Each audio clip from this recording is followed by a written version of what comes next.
Video kali ini akan berisi tentang ekosistem yang disukai, diminati oleh emprit atau bondol haji.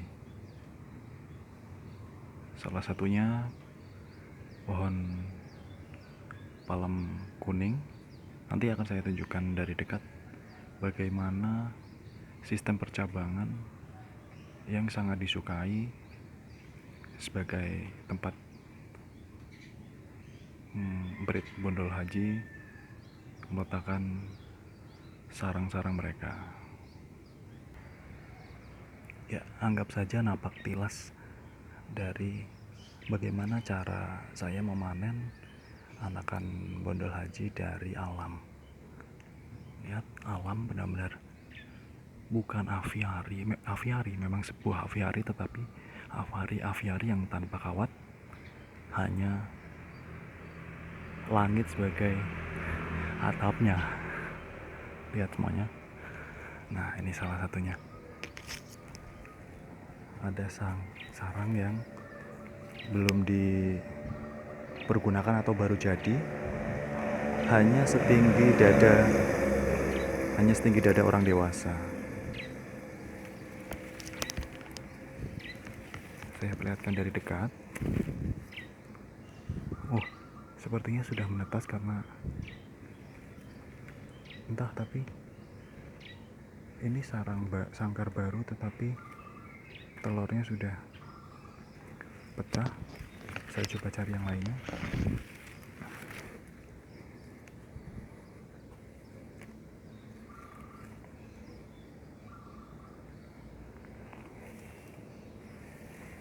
Oh, ternyata ada yang lainnya, ada juga. Sepertinya ini sudah rusak karena kondisinya sudah. Nah, ini contohnya. Telurnya tidak menetas satu.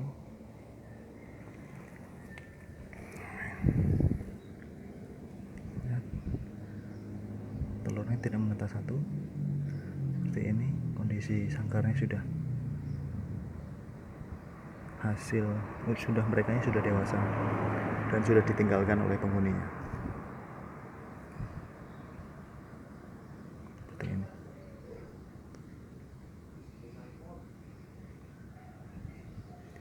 Kita buang saja. Kita tinggalkan di sini. Coba kita cari yang lain, apakah masih ada. Ternyata memang tidak ada. Kita bergeser pada tanaman selanjutnya, yaitu tanaman pakis. Tanaman pakis ini juga bisa dipergunakan atau disenangi. Ini salah satunya, ini ada disenangi oleh emprit bondol haji. Ditanam dengan cara seperti ini. 1, 2, 3, 4. Jadi ketika dahan per dahannya bertemu bisa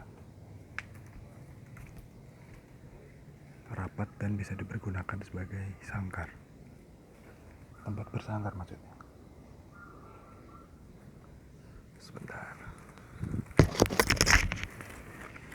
Nah, seperti ini. Antara dahan yang satu dengan lainnya saling berdekatan, menempel, sehingga bisa dipergunakan sebagai tempat meletakkan sangkar. Contohnya seperti ini. Ada sangkar yang cukup tinggi, sekitar 3 meter.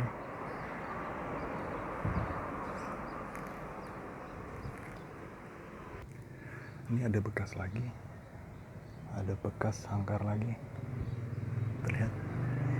Kemungkinan sudah rusak atau memang tidak dipergunakan.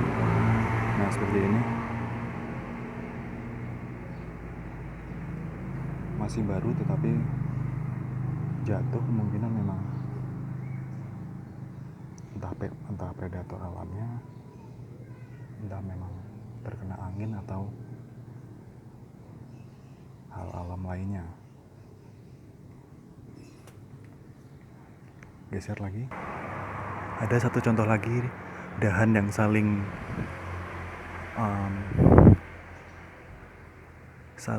berdempetan sehingga dipergunakan sebagai tempat membuat sarang. Nih, ada ini. Nah, itu dia induknya, induk atau anakannya entah.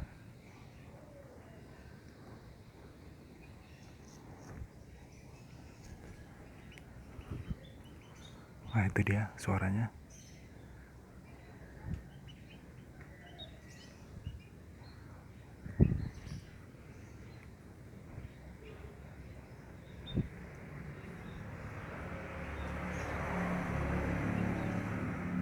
Sudah dari sini lebihnya.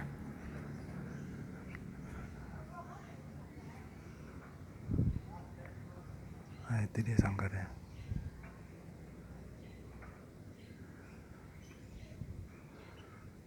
Sebenarnya untuk menentukan bagaimana mereka bisa memilih tempat atau tanaman yang bisa untuk digunakan untuk bersarang sebenarnya sangat mudah.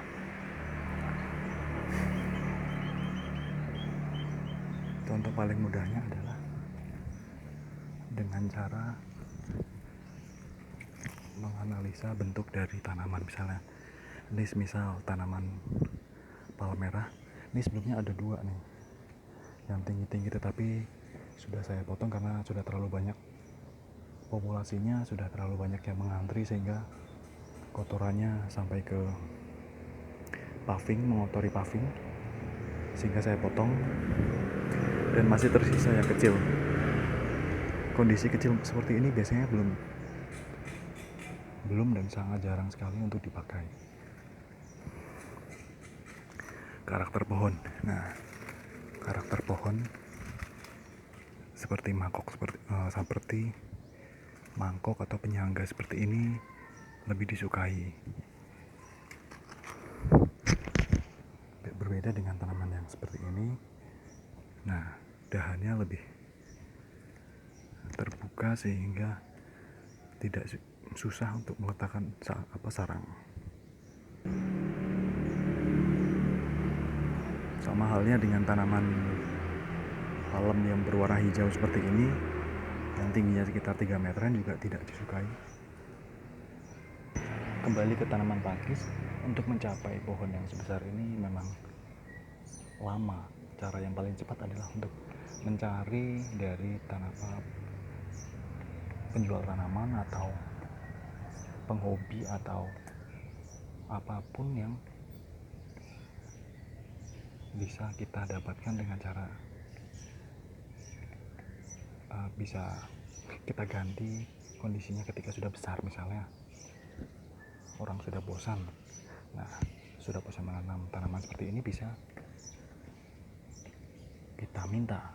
Ini juga dulunya hasil dari hibahan orang, jadi memang kondisinya sudah cukup besar sehingga bisa dibentuk seperti ini, 4 dibentuk berjajar seperti ini. Ya, kita bisa menanamnya dari kecil dengan cara mengambil atau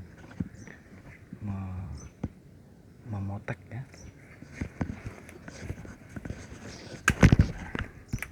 Seperti ini, memotek seperti ini, lalu kita tanam. Banyak sekali, tidak hanya satu, banyak kan. Ini bisa ditanam menjadi tanaman baru nantinya.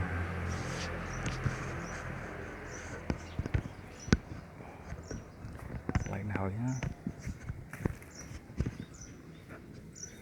dengan tanaman palem kuning.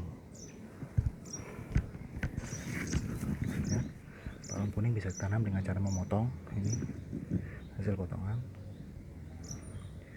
Dengan cara memotong satu batangnya beserta akarnya, kemudian di treatment selayaknya menanam tanaman secara stek. Nah,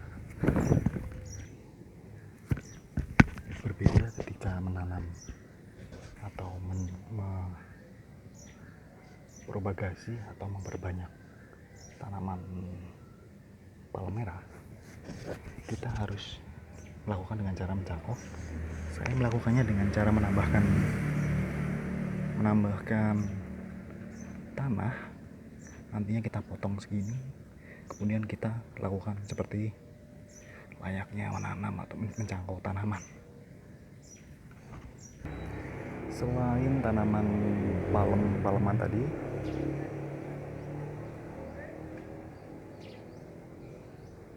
Emprit Haji juga menyukai tanaman cemara atau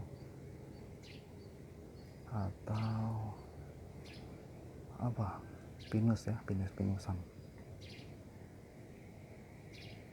Seperti ini contohnya. Di atas sana ada, tetapi karena kondisi tanamannya selalu tinggi, tidak terjangkau oleh tangan manusia atau harus menggunakan tangga, ya seperti itu adanya. Susah untuk diambil ketika kita ingin panen dari alam dengan mudah, maka tanaman ini kurang sesuai, kurang direkomendasikan.